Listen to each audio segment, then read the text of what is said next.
او رسول الله صلی الله علیه وسلم یو صحابي دی ابن مسعود رضی الله عنه، ابن مسعود رضی الله عنه وای رسول الله صلی الله علیه وسلم فرمایل چې کوم مؤمن مسلمان حج او عمره سره پسې حج وکي بیا عمره پسې وکړي، عمره وکړل بیا حج پسې وکړي، نو د دې عمره او د حج په برکت باندې الله رب العزت لدغه انسان دوه شان ختم کی، یو به الله رب العزت لمکمل ګناه به الله رب العزت پاک،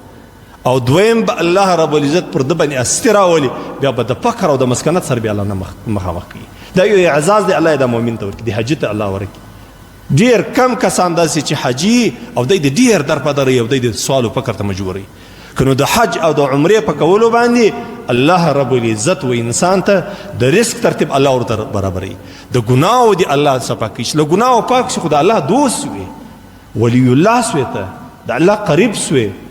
الله رحمت در باندې نازلیږي، د الله فضل در باندې نازلیږي، د الله مهرباني در باندې کیږي. زموږ د ځوانان خلک یې ښه تکړه خلک وروره د 4 لک روپو موبایل لري، د 1 لک روپو عمره نشي کولی،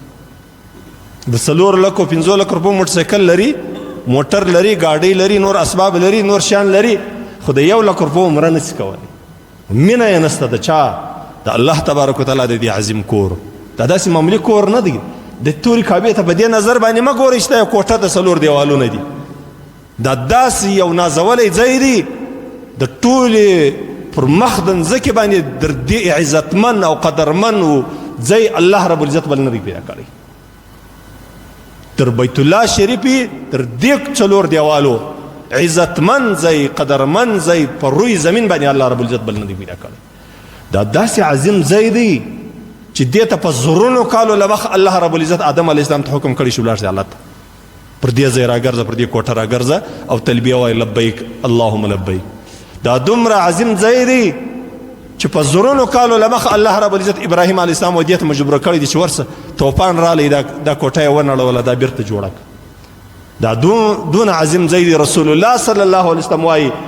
یو ځای دی، رسول الله صلی الله علیه وسلم دا شی وایي زه په دې ځای کې ما ته دا معلومیږي چې سیدنا موسی علیه السلام داسې کپړې اچولي دي او تلبیه وایي روان دی حج ته. دا دون عظیم ځای،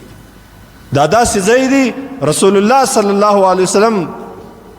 د سیدنا یونس علیه السلام په باره کې او د ډیرو نورو انبیاو په باره کې رسول الله صلی الله علیه وسلم وایي زه پلانکی نبی وینم چې دا دی را روان دی تلبیه وایي د حج دپاره. او دا داسې مبارک ځای دی، دا شعائر الاسلام دی، دې ته د ټول انبیاو راتګ سوی دی،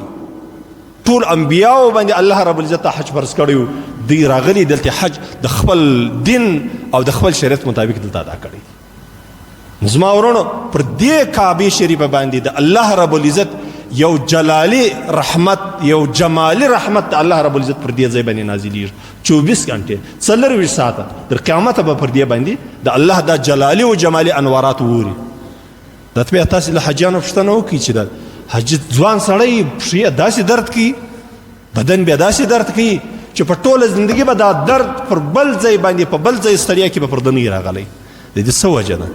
پښتانه وایي د پلاکۍ ځمکه ډېره درنه ده، د دې ځمکې زور او بوج هر انسان نشي برداشتولی